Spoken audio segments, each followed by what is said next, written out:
Okay, अच्छा बच्चों, अब आज स्टार्ट कर रहे हैं फाइनेंशियल स्टेटमेंट। अब देखो, जहन में ये बात सब लोग अच्छी तरह बैठा लो कि जैसे कि मैं शुरू दिन से जब से टॉपिक शुरू कराया बार बार ये बात बोल रहा हूं कि ये जो चैप्टर है ये तीनों क्वेश्चन को लेकर चल रहा है, लेकिन इन तीनों चैप्टर्स की जो जान है ना वो है एडजस्टिंग इंक्रीज। जब तक एडजस्टिंग इंक्रीज नहीं आती है तो समझिए कि आप तीनों काम नहीं कर सकते। एडजस्टिंग एंट्री लास्ट में एक रिवीजन मेरी जिम्मेदारी है, वो मैं करवाऊंगा, वो आपको नहीं परेशान होना, ठीक है। लेकिन एडजस्टिंग एंट्री की जिम्मेदारी अगर मैं ले रहा हूं तो बाकी चीजों की जिम्मेदारी आपकी होनी चाहिए। किस चीज की? क्या आपको क्लोजिंग बनाने आती है, प्रॉपर पहले नॉर्मल तरीके से सिखाया, आपको रिवर्सिंग बनाने आती हो, आपको तीनों वर्कशीट बनाने आती हो। प्रैक्टिस बहुत जरूरी है, ठीक है, क्योंकि उसको भी याद होगा लास्ट टाइम जब क्वेश्चन कर रहे थे वर्कशीट का, जरा सा बड़ा क्वेश्चन आया, हमने जैसी तरह सा राइट लेफ्ट किया या एक हमने लिखते हुए गलती कर दी, वो गलती कभी भी किसी वक्त भी हो सकती है आपसे, तो आप देख सकते हैं उसमें हमें ट्रबल हुआ, फिर वापस उसको सही करने में टाइम लगा हमारे लिए। यही चीज दुरुस्त कैसे हो सकती है? तो जितनी ज्यादा प्रैक्टिस करोगे उतनी ज्यादा दुरुस्त होगा। दोनों सारा मटेरियल प्रोवाइड कर दिया है, सारी चीजें आपको वेबसाइट पे डाल दी गई है, ठीक है। एक पूरी दी है जिसमें 2005 से लेकर 2016 तक की सारी वर्कशीट सॉल्व करके दे दी है। उसी वर्कशीट की मदद से क्लोजिंग एंट्री भी आप मैच कर सकते हैं, क्योंकि अब आपको ये अंदाजा हो गया कि जो क्लोजिंग एंट्री का प्रॉफिट होगा या लॉस होगा वही आपके वर्कशीट का भी प्रॉफिट और लॉस होगा, और वही आपके अभी फाइनेंशियल स्टेटमेंट में जब इनकम स्टेटमेंट बनाएंगे उसका भी वही प्रॉफिट और लॉस होगा, क्योंकि सब चीजें एक ही उसको लेके चल रही है। फिर वर्कशीट की प्रैक्टिस एक तो आप यहां से कर सकते हैं, दूसरा जो पास पेपर्स दिए हैं जिसमें सॉल्व फाइलियर भी आपको दिया हुआ है, सॉल्व फाइलियर मैंने इसलिए खास कर दिया ताकि कोई सवाल छोटा मोटा होता है तो आप करते हैं तो आपको चेक तो कर सकें। सॉल्व फाइलियर जो मैं दे रहा हूं या आप भी जब इस्तेमाल करें अपना, उसमें एक चीज का ख्याल से रखिएगा, फॉर्मेट डेटा उस तरह लिखिए जैसे मैं लिखना सिखा रहा हूं।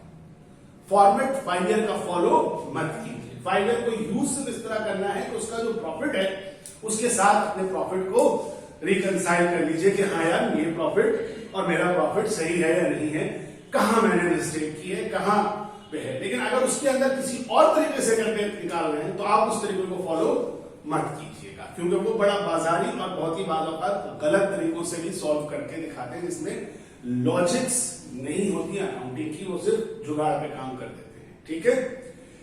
लेकिन उसको भी आप मतलब उसमें जो पुराने हैं तो उनको भी आप प्रैक्टिस के तौर पे वर्कशीट के लिए इस्तेमाल कर सकते हैं। उठाइए फाइलियर पुराने जो सॉल्व दिया हुआ है, नेट से डाउनलोड कीजिए, बैठ के उसको खोलिए, उसको खोल के आप सवालात करिए, जितने माजी के वर्कशीट के एडजस्टमेंट्स के क्वेश्चन आए हैं उनको प्रैक्टिस कीजिए। और एडजस्टमेंट की भी प्रैक्टिस आपके पास है, जो एडजस्टमेंट ड्रिल दिया है उस ड्रिल को बैठ के एक दफा करिए, समझते उसको मैंने तोड़ दिया। यानी होता क्या था, कमीशन, अब कमीशन के जितना एक्सपेंस है, रेवेन्यू है, जिस तरीके से कमीशन पूछा जा सकता था वो सारा एक जगह इकट्ठा कर दिया। देखा है ना वो ड्रिल, उसको जाके सोल्यूशन देखिए, उसको सॉल्व कीजिए, उस पर बार बार करिए। जितना अब आप करेंगे यार आपके ऊपर है।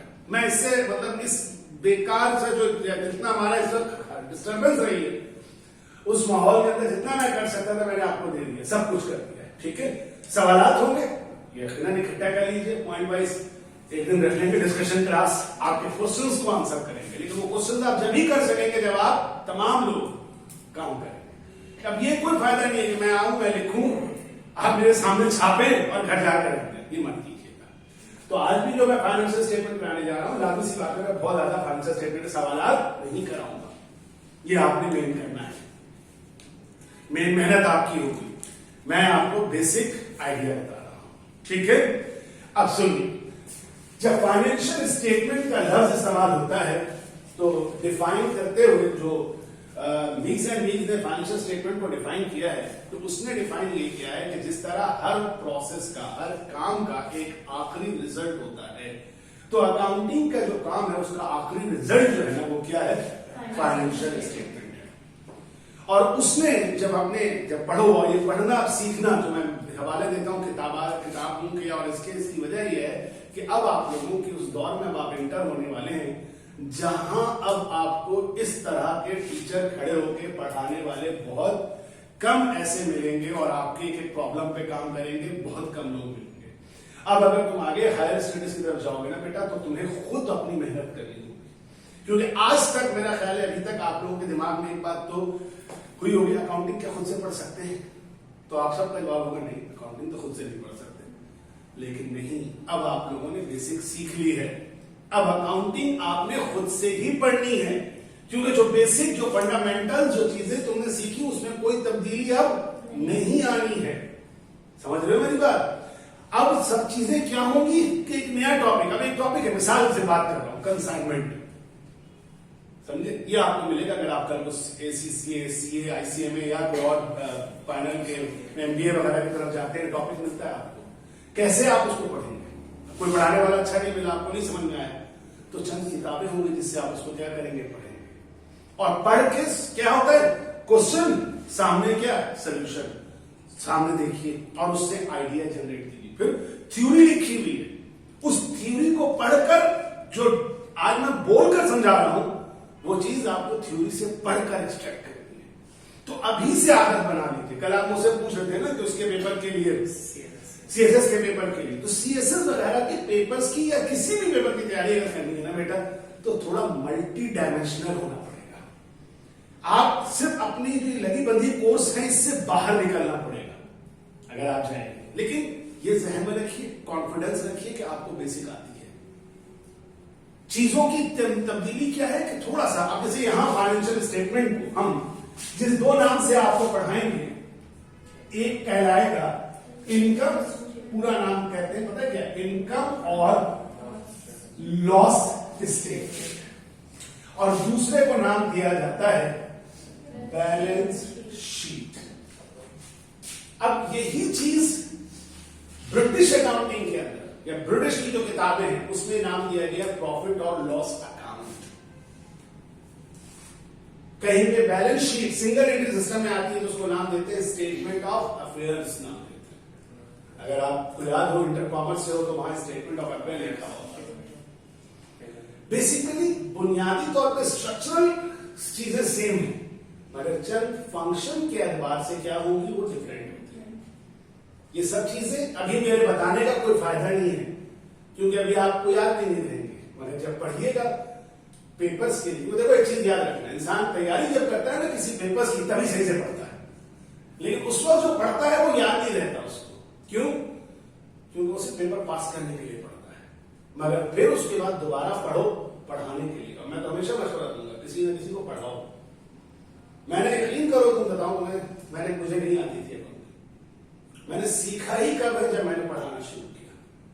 आप सबको कहूंगा मत दो, मतलब ये नहीं कि ट्यूशन जाकर पढ़ाना शुरू कर दो, ऐसे पढ़ाना शुरू करो, पढ़ो जाकर खुद से। किसी को बोला हमें पढ़ना है, खबर बताने बैठो, देखो तो वो उल्टे सीधे सवाल करेगा या करेगी, तो फिर तुमको जवाब देने के लिए थोड़ा सा सोचना पड़ेगा। तो क्या है, नहीं, अब इनकम और लॉस स्टेटमेंट जब ब्रिटिश किताब खोलोगे तो उसमें होगा प्रॉफिट और लॉस अकाउंट, उसी चीज को बैलेंस। अब वो क्या है, वो टी अकाउंट की शेप में। अभी मैं लेकिन बताऊंगा तो कंफ्यूजन बढ़ जाएगा, इसलिए पहले तो इस बात को क्लियर करता हूं कि क्या है इनकम और लॉस स्टेटमेंट या फाइनेंशियल स्टेटमेंट। वही चीज, वही कॉलम जो तुम वर्कशीट के बनाते थे वही है, लेकिन वो कॉलम है ना, यहां एक बाकायदा क्या बनाना पड़ता है, स्टेटमेंट बनाना पड़ता है। समझ में आई बात? आपको याद रखिएगा, मैंने वेबसाइट पर वर्कशीट एंड फाइनेंशियल स्टेटमेंट के नाम से एक नोट्स रखे हुए, उसको जब डाउनलोड कीजिएगा तो उसमें भरपूर किस्म का फाइनेंशियल स्टेटमेंट का फॉर्मेट दिया हुआ है, और उस फॉर्मेट में भी दो है, एक नॉन ट्रेडिंग बिजनेस और एक ट्रेडिंग बिजनेस का। बड़ी सीधी सी बात है ना, ट्रेडिंग बिजनेस और नॉन, लेकिन मैं पहले करवा रहा हूं ट्रेडिंग बिजनेस का, और करवाने के लिए मैं आपको एक मदद लूंगा। वो जो लास्ट क्लास में हमने वाला क्वेश्चन किया था 2019 का, 2019 का क्वेश्चन पहले सामने रखिए, वर्कशीट सामने रखिए, जो आप लोगों ने 2019 का क्वेश्चन था। किसी का भी अब शेयर कर लेना, कोई जरूरी नहीं है, अभी समझो जरा। देखो कल एक आपको, कल की क्लास में मैंने आपको एक पूरी फ्लो बताया था, याद होगा कि हम हमेशा ये चीजें बनाने के काबिल कब हो सकते हैं? जब हम प्रिपेयर कर चुके हों। क्या प्रिपेयर कर चुके हों? Adjusted trial balance. याद रखना, फाइनेंशियल स्टेटमेंट बेटा तुम खासकर इंटर साइंस से तुम्हारा हम डायरेक्ट ही बना सकते हैं, समझ रही हो? लेकिन बेटा एक कोई मसला नहीं, एक इनको दे दो ना, पूरा रजिस्टर दे दो, मैं कौन सा तुम रजिस्टर पे कुछ लिखना है तुम्हें? लेकिन हमेशा भी जिस पैरा में गुजर रहे हो पार्ट 1 में, तो एक टैक्टिस क्या इस्तेमाल करना। अगर पेपर में गए आपको वर्कशीट का क्वेश्चन आपके पास नहीं आया, बल्कि आपके पास कौन सा क्वेश्चन आ गया? फाइनेंशियल स्टेटमेंट का क्वेश्चन आ गया। अब आप क्या करेंगे? फाइनेंशियल स्टेटमेंट बनाना है तो क्या कीजिएगा आप कि आप जैसे वर्कशीट बनाते थे वैसे ही आप वर्कशीट में ट्रायल बैलेंस शुरू कीजिए। ट्रायल बैलेंस के बाद आप एडजस्टमेंट का कॉलम बनाइए और उसके बाद प्रिपेयर कर लीजिए एक एडजस्टेड। लेकिन ये सब काम बहुत ज्यादा फेयर करने की जरूरत नहीं है, क्योंकि ये सब चीजें एक तरह से आप रफ वर्क के तौर पर कर रहे हैं। अगर इन तमाम बातों को समझने के बाद आप जितने सॉलिड हो जाते हैं तो आप डायरेक्ट भी बना सकते हैं। मैं दिखाऊंगा आपको कि डायरेक्ट कैसे, लेकिन इस वक्त जो मैं बनाने जा रहा हूं वो इस तरह से वर्कशीट का टाइटल ऑफ अकाउंट में भी इतना हेडिंग डालने की जरूरत नहीं, बस बना लिया, यहां तक पहुंच गए, ठीक है। और हम यूज कर रहे हैं इस वक्त, आपके पास मौजूद है 2019, है ना मौजूद? कौन सा कॉलम यूज करेंगे? सिर्फ 2019 का सिर्फ अपने सामने रखिए, इनकम स्टेटमेंट का कॉलम, यानी सिर्फ इनकम स्टेटमेंट के कॉलम को यूज करेंगे। अब जब हम करेंगे तो स्टार्ट इस तरह करेंगे। क्या नाम है 2019 में कंपनी का? Sorry, Ibrahim and company. आप मैसर्स इब्राहिम एंड कंपनी लिखिए। सेकेंड लाइन में अगरचा इसका पूरा नाम है इनकम और लॉस स्टेटमेंट, लेकिन आप सिर्फ लिखते हैं अमूमन इसको इनकम स्टेटमेंट। थर्ड लाइन में आप लिखिएगा फॉर द ईयर, या अगर महीने का बन रहा हो इसका तो आसान है कि for the period ended December 31 I believe 2018 होगा इस सवाल से। इसके बाद अमूमन हम 4 कॉलम, क्योंकि जरा फाइनेंशियल स्टेटमेंट आप बीकॉम लेवल पर जब बैठे हैं तो वो थोड़ा तगड़ा किस्म का बीकॉम लेवल पर आता है। यानी तगड़ा क्या कि तगड़ा कहने से मुराद क्या? कंटेंट्स ज्यादा होंगे।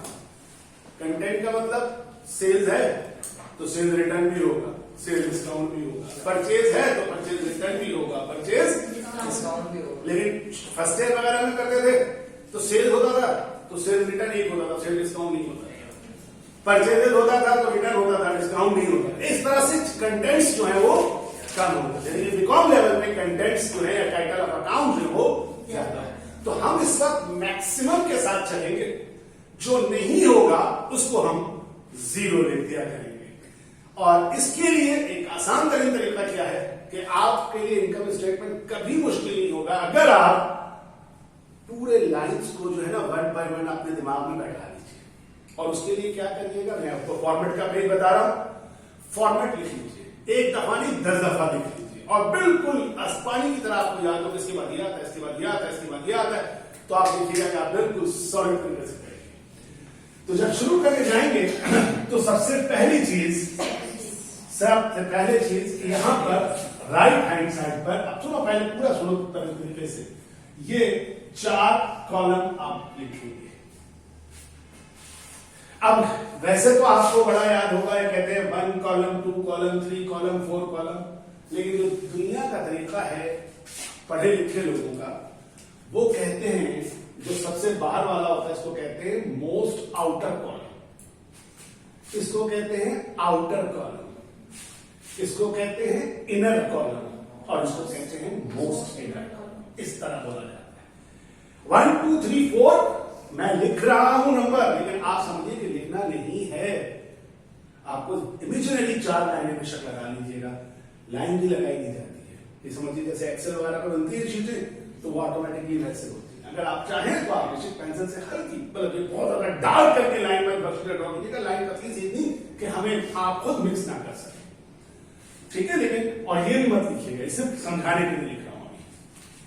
फिर सबसे पहला यहां पर एक हेडिंग होगी जो कहलाएगी रेवेन्यू फ्रॉम सेल्स।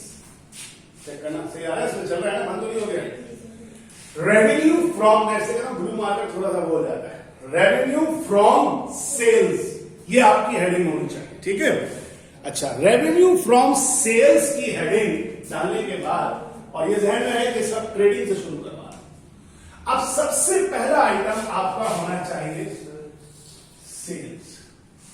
ढूंढिए आपके पास सेल्स, देखो ये बहुत गलत बात की है। सेल्स इक्विपमेंट, मैंने बताया था कि सेल्स इक्विपमेंट मेरा बेटा एसेट है, वो देखो बैलेंस शीट में होगा। सेल्स या सेल्स रेवेन्यू के नाम से होगा। सेल्स अधूरा नाम है और पूरा नाम है सेल्स रेवेन्यू। कभी भी कोई सेल्स इक्विपमेंट जैसी चीजें मत उठाना, इक्विपमेंट है वो, एसेट्स है। क्रेडिट साइड में इनकम स्टेटमेंट के मौजूद होगा कितना, 5 लाख। अब देखिए 5 लाख की इस फिगर को आप अभी मोस्ट आउटर कॉलम में लिखिएगा, इनर कॉलम में या इधर नहीं लिखिएगा, या यू कह लो थर्ड कॉलम में लिखिएगा, ठीक है।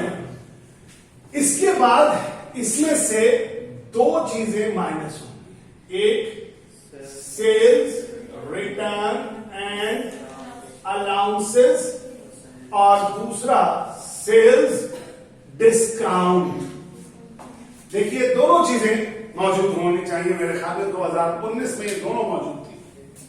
ढूंढिए सेल्स रिटर्न और हमेशा, अच्छा बात ध्यान में रहे कि इस वक्त तो आप इनकम स्टेटमेंट से उठा रहे हैं ना, लेकिन अगर आपने पेपर में, तो आपको मैंने मना किया कि आप एडजस्टेड ट्रायल बैलेंस बना लीजिएगा, तो एडजस्टेड ट्रायल बैलेंस से उठाइएगा। कितना है, नहीं मिला तुम सेल्स रिटर्न और सेल्स डिस्काउंट, डिस्काउंट नहीं है, रिटर्न कोई एक है, दोनों नहीं है, तो डिस्काउंट नहीं है ना। तो मैं यही कहा कि मैं जो नहीं होगा तो उसको मैं लिखूंगा जरूर, ताकि पूरा फॉर्मेट आ जाए, कल को हो तो आपने ही लिखना है। रिटर्न कितना है, तो इस इनर कॉलम में या सेकंड कॉलम में रिटर्न एंड अलाउंस के सामने 10,000 और अभी डिस्काउंट के सामने मैं लिख रहा हूं 0, ठीक। इन दोनों को प्लस करेंगे और प्लस करके इस 5 लाख से माइनस कर देंगे, और जो माइनस करके फिगर आएगी 4,90,000, उसको मोस्ट आउटर कॉलम में जाके लिखेंगे और कहेंगे कि ये है नेट सेल्स। Got it. इस तरह से ये 4 चीजें पार्ट हैं किसका, पहले सेक्शन का, रेवेन्यू फ्रॉम सेल्स के सेक्शन का। सेल्स, अब बाज़ औक़ात अगर हम पेपर में नहीं था तो हो सकता है ये कि हम यहां रिटर्न लिखने के बजाय डायरेक्ट रिटर्न को यहां लिखकर माइनस कर दें। क्यों, क्योंकि डिस्काउंट मौजूद नहीं है। लेकिन अभी लिखिए ताकि आपके पास अगर आ जाए, और इस तरह लिखना भी कोई गलत नहीं है। अगर आपको प्रैक्टिस इस तरह हो तो इस तरह लिख दीजिए, कुछ गलत नहीं कर सकता कोई आपको। लेकिन क्योंकि ना लिखने से नंबर कट सकते हैं, ज्यादा लिखने से नंबर नहीं कटेंगे। अब इसके बाद अगली हेडिंग डालिए, जो नेक्स्ट चीज होती है वो कहलाती है कॉस्ट ऑफ गुड्स सोल्ड। अब ये सेकंड सेक्शन आया, पहला था net sale revenue from sales और दूसरा सेक्शन है cost of goods sold. Cost of goods sold में सबसे पहला आइटम जो आएगा वो आएगा मर्चेंडाइज इन्वेंट्री बिगनिंग, ठीक है। बिगनिंग मौजूद है आपके पास, कितनी 56,250। इस 56,250 को आप इस वक्त इस कॉलम में यानी थर्ड कॉलम में या मोस्ट आउटर कॉलम में, मोस्ट आउटर कॉलम में प्लेस करिएगा। बेसिकली अगर मैं समझाऊं तो beginning cost of goods sold क्या है। कॉस्ट ऑफ गुड्स सोल्ड तुम्हारे लिए बताना होगा, इन लोगों को पता होना चाहिए। वो गुड्स जो सोल्ड हुई है ऊपर उनकी कॉस्ट। यानी आसान तरीके लफ्जों में अगर मैंने ये सेल किया है 15 रुपए का तो इसकी कॉस्ट कितनी है 10 रुपए। तो कॉस्ट ऑफ गुड्स सोल्ड क्या है 10 रुपए। लेकिन चूंकि एक आइटम तो नहीं होता ना, पिछला बचा हुआ होता है, जो लास्ट ईयर का एंडिंग है वो इस साल का क्या होता है बिगनिंग होता है। फिर इस साल कुछ और क्या करते हैं खरीदते हैं, फिर दोनों मिला के कुछ हो जाते हैं, फिर कुछ बच जाते हैं, तो जो बच गया उसको माइनस करते हैं। यानी 3 चीजें याद रखो, बिगनिंग जो शुरू में है उसमें प्लस क्या परचेजेस जो इस साल खरीदा, और फिर उसमें से माइनस होगा क्या जो बच गया। तो आने वाली फिगर जो होगी वो क्या होगी कॉस्ट ऑफ गुड्स सोल्ड। पहली बात समझ में आ गई, beginning plus purchases minus, this is 3 things are the important thing. मगर परचेजेस के साथ 3 चीजें और जुड़ गई। जब पहली चीज तो पहले तो परचेज करोगे तो लाने का किराया, जिसको transportation in, carriage in, freight in ये नाम है। पूरा नाम है inward, transportation inward, carriage inward, freight inward, ये हमेशा होगा। अच्छा एक बार आपको घुमाने के लिए करने के लिए आउटवर्ड दे देगा, कैरेज आउटवर्ड, कैरेज आउटवर्ड या फ्रेट आउटवर्ड या ट्रांसपोर्टेशन आउटवर्ड कभी भी यहां ऐड नहीं करना। वो क्या है, वो डिलीवरी एक्सपेंस है, लाने का खर्चा नहीं है, बल्कि बेचने के बाद कस्टमर के घर तक पिज्जा डिलीवरी पे पहुंचाने का खर्चा है। वो बाद में आता है, एक्सपेंसेस में आता है, वो कभी भी खरीदारी में ऐड नहीं होता। तो आउटवर्ड नहीं होगा, हमेशा इनवर्ड होगा। तो परचेजेस में एक चीज और ऐड करनी होती है क्या, ट्रांसपोर्टेशन। लेकिन परचेज में से कुछ रिटर्न हो जाता है तो वो माइनस करना जरूरी है, और परचेज पे डिस्काउंट मिलता है तो वो भी प्राइस क्या हो जाती है। तो इस वजह से 3 चीजें और, तो अब कितनी चीजें हो गई 6 चीजें होंगी। 3 शुरू में गिनवाए और 3 और गिनवाए। तो अब उन 3 को कैसे लिखेंगे, बिगनिंग लिखी, लेकिन चूंकि बिगनिंग में प्लस असल में हमें करना है किसको, परचेजेस को, लेकिन परचेजेस फाइनल नहीं है अभी, तो इसलिए अभी फौरन वहां नहीं लिखेंगे। कितनी है परचेजेस की फिगर,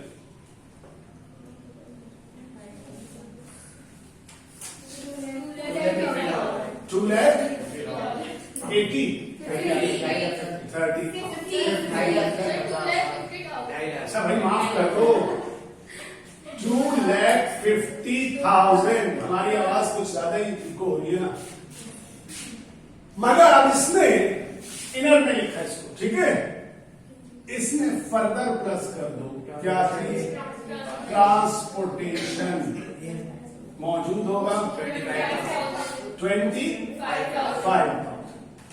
250 में 25,000 ऐड करिए, 2,75,000 को नाम देंगे ग्रॉस परचेज। अब जो ये नाम मैं ले रहा हूं ना, ये नाम बेसिकली ये क्या है, सिर्फ 2 मजमूए का या माइनस प्लस करने के बाद नाम देते, वरना होगी वही 6 चीजें जो मैंने गिनवाई है, परचेजेस और ट्रांसपोर्टेशन। क्या आ गया, ग्रॉस।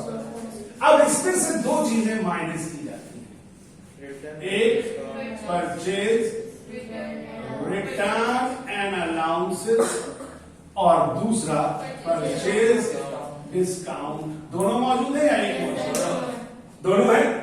क्या है रिटर्न अलाउंस, 17,500, 17,500, 20, 20,000। सही लिखा है मैंने दोनों। इन दोनों को प्लस करके उसी लाइन में आगे हम 30, वो तो मुझे याद है, तो आसान है यार यहाँ, लेकिन क्या कहा उसी लाइन, क्योंकि अगर हम नीचे लिखेंगे तो और नाम देना पड़ता है, खाली लाइन कोई नहीं लिखी होती, तो इसलिए उसी लाइन में आगे चले जाएंगे। और फिर इस ग्रॉस परचेजेस से इसको क्या कर दीजिए, माइनस कर दीजिए, तो जो फिगर आती है उसको कहते हैं नेट। ग्रॉस का मतलब ये है कि वो चीज जिससे कुछ मिठा करना, लेस करना है, और नेट का मतलब है बिल्कुल फाइनल। अच्छा, हम अक्सर सीखते हैं माइनस करना, लेकिन ग्रॉस में कुछ चीजें प्लस भी हो सकती है। कभी आगे जाके अगर कभी आपको ऐसा लगे तो परेशान मत होइएगा, ग्रॉस फाइन ग्रॉस का मतलब है नॉट फाइनल, और नेट का मतलब होता है फाइनल। समझ गए ना?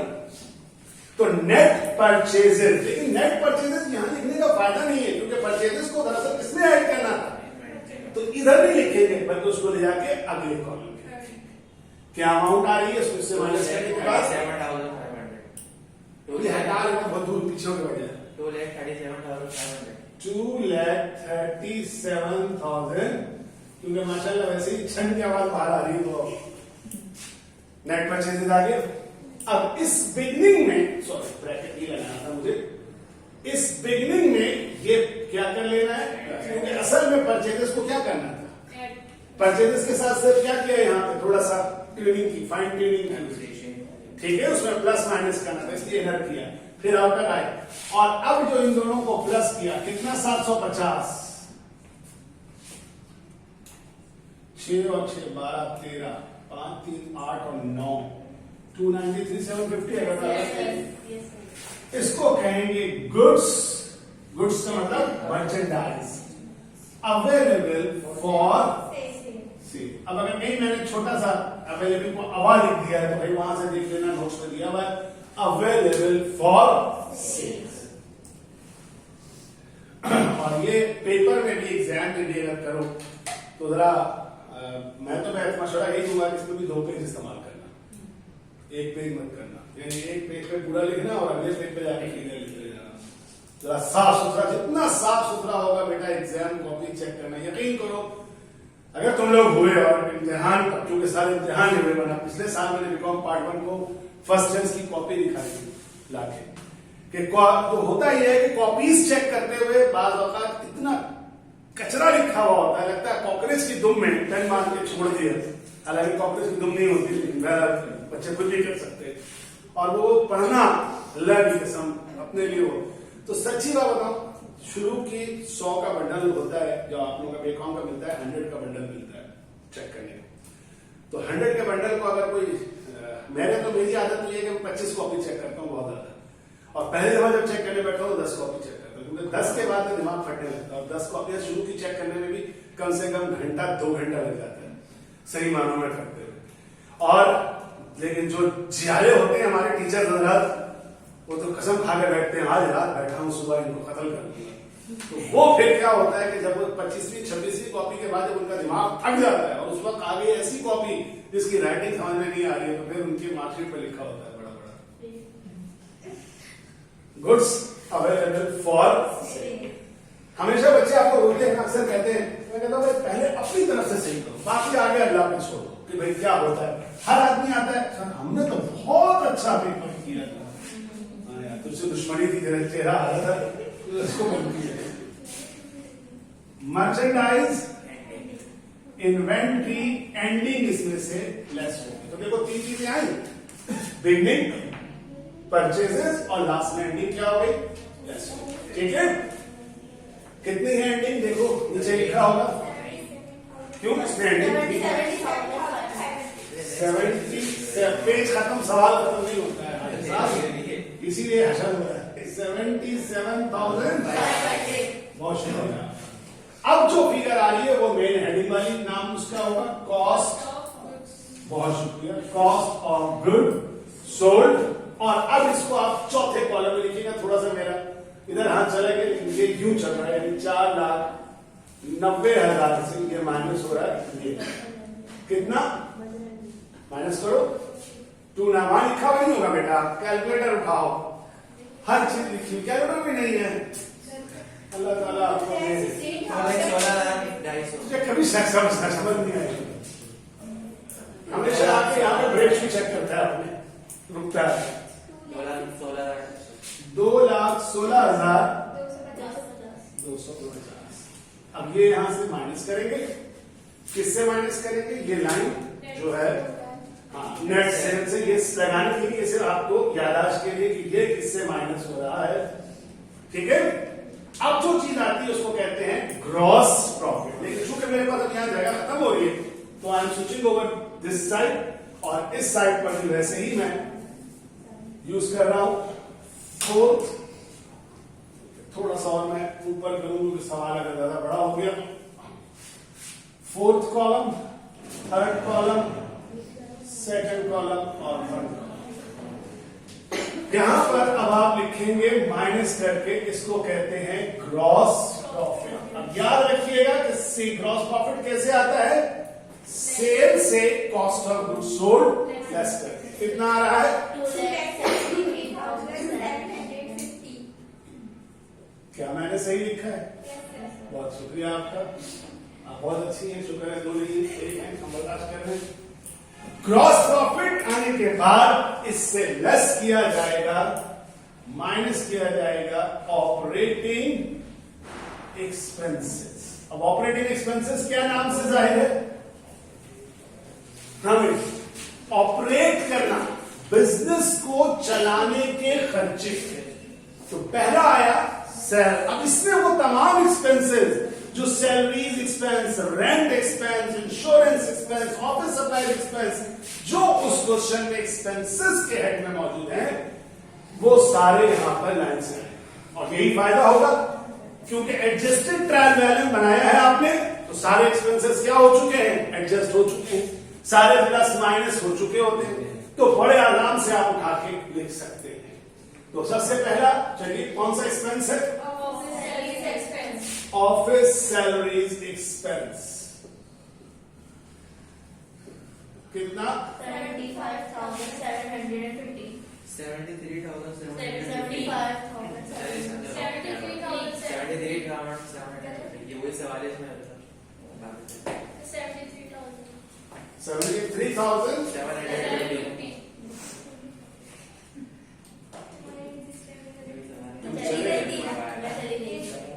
तो इसको सही कर लेना बेटा वीडियो देख के। फिर इससे पता ही हो रहा है कि तुम लोग दोबारा देख रहे हो, बोल रहा हूँ बार बार। Sales salaries expense 65,000। फिर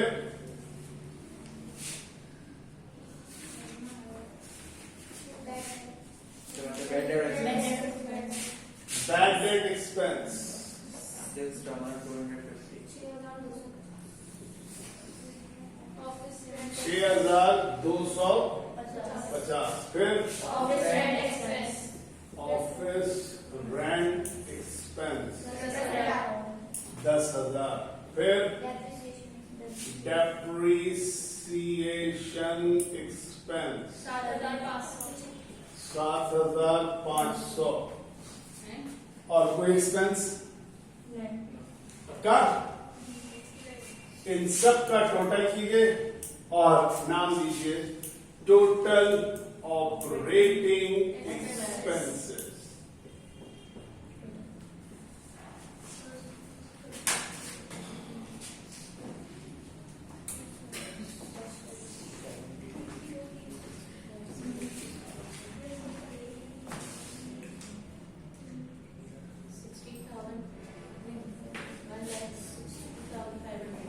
$1,62,500 किससे माइनस करेंगे, जो ग्रॉस प्रॉफिट था उससे इसको माइनस करेंगे। ठीक है,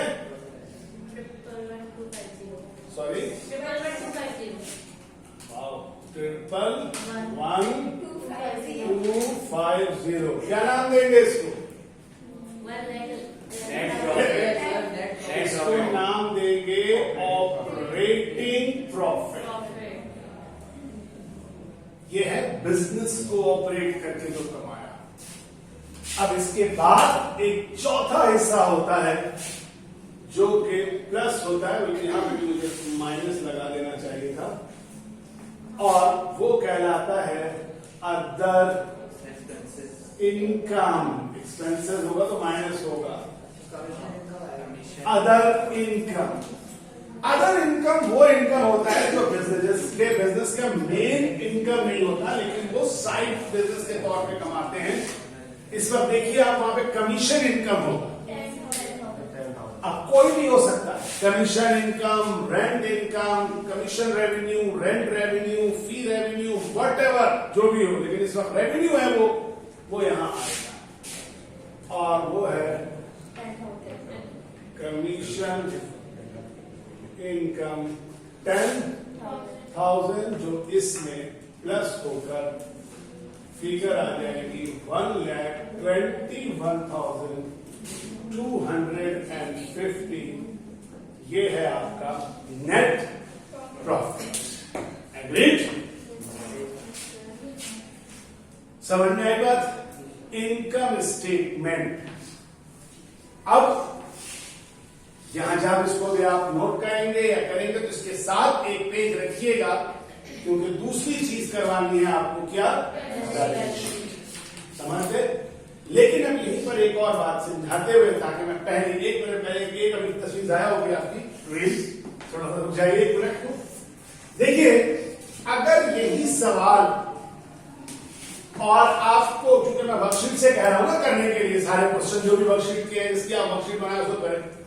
अब मिसाल के तौर पर परपीचुअल वाला जो सवाल होता था वर्कशीट का, उसमें याद है कॉस्ट ऑफ गुड्स सोल्ड होता था दिया हुआ, तो उसमें क्या करेंगे? उसमें कहां से बिगिनिंग इन्वेंट्री लेंगे, कहां से एंडिंग इन्वेंट्री लेंगे? तो उसमें अगर कॉस्ट ऑफ गुड्स सोल्ड वाले क्वेश्चन, ऐसे बता दूं कि अगर ट्रेडिंग बिजनेस का आएगा फाइनेंशियल स्टेटमेंट, तो 99.9999% चांस यही है कि भरपूर पूरा वाला पीरियोडिक से आएगा, जिसमें बिगिनिंग अलग होगी, एंडिंग अलग होगी, परचेजेस अलग होगी। लेकिन कोई ऐसा आ जाए जो आपको कंफ्यूज करने के वास्ते वो वाला सवाल दे दे, जो परपीचुअल है, जिसमें कौन सा कॉलम होता था? कॉस्ट ऑफ गुड्स सोल्ड खुद मौजूद होता था, तो वो तो और आसान हो गया आपके लिए। आपको नेट सेल पहुंचना है और direct cost of goods sold को हेडिंग बनाना है, और उसी के सामने वो फिगर क्या कर देंगे? ये वाली फिगर डायरेक्ट क्या कर देंगे? तो 3 लाइनों के बाद आप 2 लाइनों के बाद आप पहुंच सकते हैं किस पर? लॉस पर। यानी कॉस्ट ऑफ गुड्स सोल्ड निकालने की जरूरत नहीं होगी, उसमें cost of goods sold given है, लेकिन वो क्वेश्चन बहुत कम आने के चांसेस होते हैं पेपर में, क्योंकि काम उसमें नहीं होता, असल काम इसमें। लेकिन देने वाले, पूछने वाले पूछ सकते हैं, आप उनको चैलेंज नहीं कर सकते कि क्यों पूछ लिया। और आखिरी, अगर यही इनकम स्टेटमेंट एक सर्विस बिजनेस का आ जाए, जैसे कल हमने ओपनिंग एंट्री बनाई थी, किसकी बनाई थी? एक सर्विस बिजनेस की बनाई थी, उसमें कैसे होगा? यानी आप ये सोचिए कि एक कोचिंग सेंटर है, ये कोचिंग सेंटर अपना फाइनेंशियल स्टेटमेंट कैसे बनाएगा? यहां पे इन्वेंट्री नाम की तो कोई चीज नहीं है, तो जब इन्वेंट्री नहीं है तो वहां पे सेल भी नहीं होगी। इस तरह के कोचिंग में जब भी कोई इनकम स्टेटमेंट का फॉर्मेट होगा तो लिखा यही जाएगा, क्या? Income statement for the year ended. ये पहली लाइन हो गई। उसके बाद पहली चीज, जैसे अगर फर्ज कीजिए कोचिंग सेंटर है, तो वो लिखेगा यहां पे क्या? फी रेवेन्यू। अगर कोई स्टेट एजेंसी है तो लिख देगा कमीशन रेवेन्यू। अगर कोई और कहे तो जितने भी उनके रेवेन्यू के आइटम होंगे वो सारे रेवेन्यू के आइटम, मतलब कोचिंग सेंटर है तो उसका फी रेवेन्यू है, लेकिन इसी के साथ साथ इनके नोट्स रेवेन्यू भी, नोट्स सेल करते हैं नहीं करते, इसी के साथ एडमिशन फी भी लेते हैं या नहीं लेते, फिर कोई लेट फीस होती है वो भी लेते हैं। ये सारी चीजों को वो यहां पे लेकर क्या कर देंगे? प्लस कर देंगे और कहेंगे ये है हमारा टोटल रेवेन्यू। कभी भी आ सकता, आया हुआ है और आ भी सकता है, लेकिन फी रेवेन्यू की जगह वो ज्यादातर कमीशन और या सर्विस रेवेन्यू के नाम से होते हैं, लेकिन रेवेन्यू तो रेवेन्यू है ना, चाहे कोई भी हो। और फी को इसमें रखे रेवेन्यू में, ये नोट्स को किसको अगर अदर इनकम में डालते हैं, देखो ये आपके अपने ऑप्शन पे होता है, ठीक है ना? वो आप करना चाहें तो कर सकते हैं। मैंने सब चूंकि ज्यादा कंफ्यूज नहीं करना चाह रहा हूं तो सादा बात बता रहा हूं। इसके बाद इसमें से लेस कर देंगे डायरेक्ट क्या चीज? Operating expenses.